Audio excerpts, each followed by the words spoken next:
All right, let's discuss the 5 a.m. turn of the Brawner's Farm fight here from the Civil War Brigade series. All right, so Hatch's division from the Army of Virginia is their orders are to move along the Warrenton Turnpike and to exit off the map on the other side. And if they are attacked, they are to defend in place and hold as long as they can. They can conduct an emergency retreat.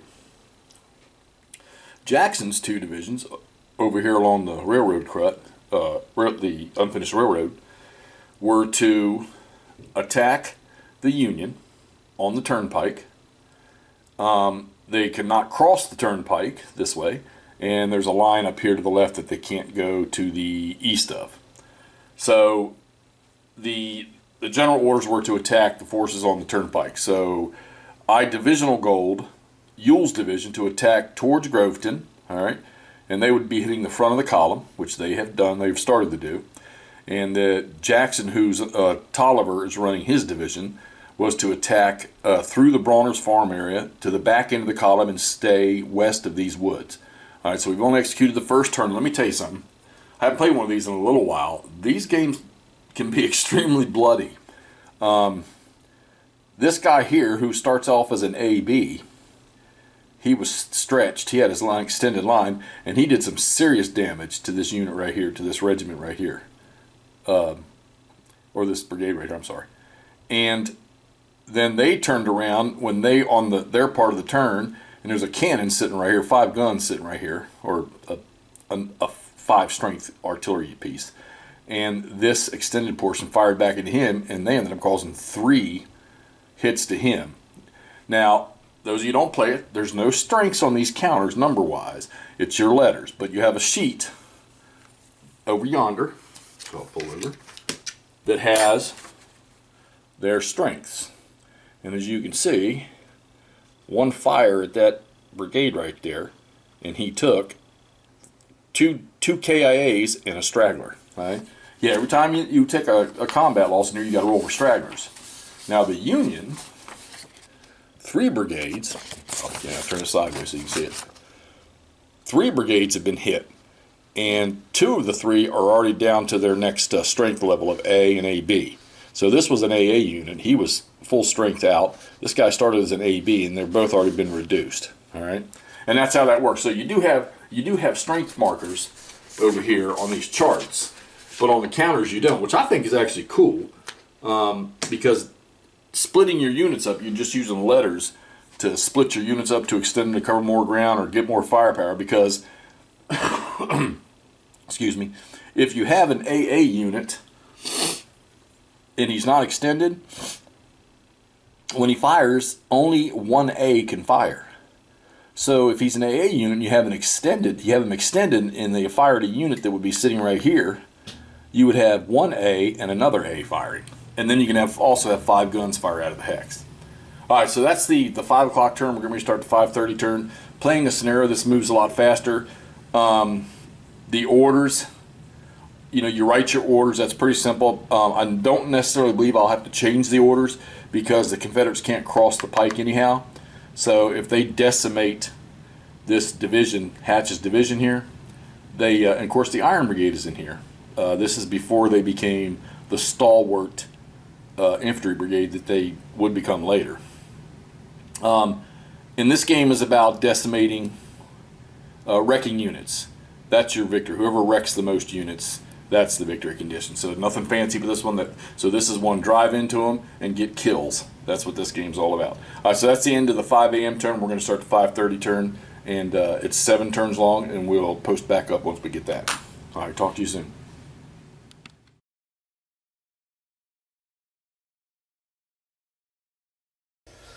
Well, we finished up the 5:30 a.m. turn. That's the second turn of the Brawner's Farm scenario from August Fury, Second Battle of Manassas, multi-man, the gamers. It's game number 3, I think, in the series. Old, you can tell by the interesting looking map and the colors, and the counters are very plain. All right, so let's review what the objectives here were again. So Ewell was to attack towards Groveton, hit the head of the column, which he's done. And as you can see, he has disorganized, almost routed. They actually, you have to roll a 2 or less on the rally. They suffered a second DG, which turned them into a rout. And then they had to roll for recovery, and they passed their roll, so they go back to a DG during the rally phase. There's a 5-strength cannon artillery unit on here. They took a loss from this brigade from Ewell's.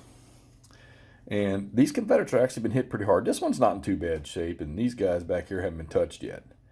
But he's tore up. He's taken some hits, but they're still pretty strong.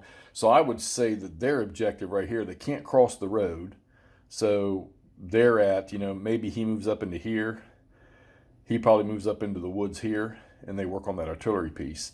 Don't know how much more effective these guys are going to be. They're not wrecked, so they're still in the fight. Nobody is wrecked yet. Let's see. These Union brigades are actually, 2 of them are actually pretty decent, it looks like. Confederates have 1 brigade in Jackson's and Tolliver's division, which is Jackson's division, that they're next lost and they're going to be wrecked. And Ewell has, right here, this brigade is wrecked. So they can't do anything else. They'll probably actually pull out. And then this brigade here will pull up here on the road. So their mission is, as far as this stretch of the pike goes, is good. They're pretty much done. They can't cross the road, so unless these Union forces attack back, they're not going to do much. So I don't want to do an order change because I don't want to give this up. The Union brigades down here are holding out pretty good. Tolliver's division's getting shot up pretty good. They're returning the favor, but not as severe. You can see they've got this unit's bloodlusted. Nobody's shaken or disorganized over here. And Jackson's units, let's see.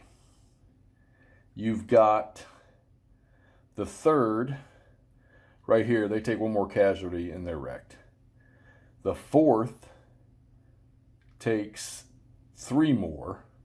And when I say casualties, I mean KIAs or stragglers, which the Confederates seem to take a lot of stragglers. We'll look at that on the chart here in a second. So they are on the road, but these Union brigades are fine right here. And he's actually stepped up a little bit. He may have to go back, not sure yet, because the Union, once they're attacked, they go into a defensive posture. Jackson is still on the attack. Tolliver's division is still on the attack to the road here. So their orders are still through Brawner's farm to the turnpike, trying to stay on the west side of these woods. All right, so there's the progression for the 6:30 turn. Let's take a look at the casualty sheet over here. Y'all look at that. You're going to look at it sideways. Sorry. It's just the way it is today because I got it on the edge of my table. Come on. There we go. And as you can see by looking at this, these are in 50-man increments. So, I mean, the Union has taken, 1, 2, 3, 4, 5, 6, 7, 8, 9, 10, 11, 12, 13, 14, 15, 16, 17, 18, 20. So they've taken 20 divided by 2 is 10.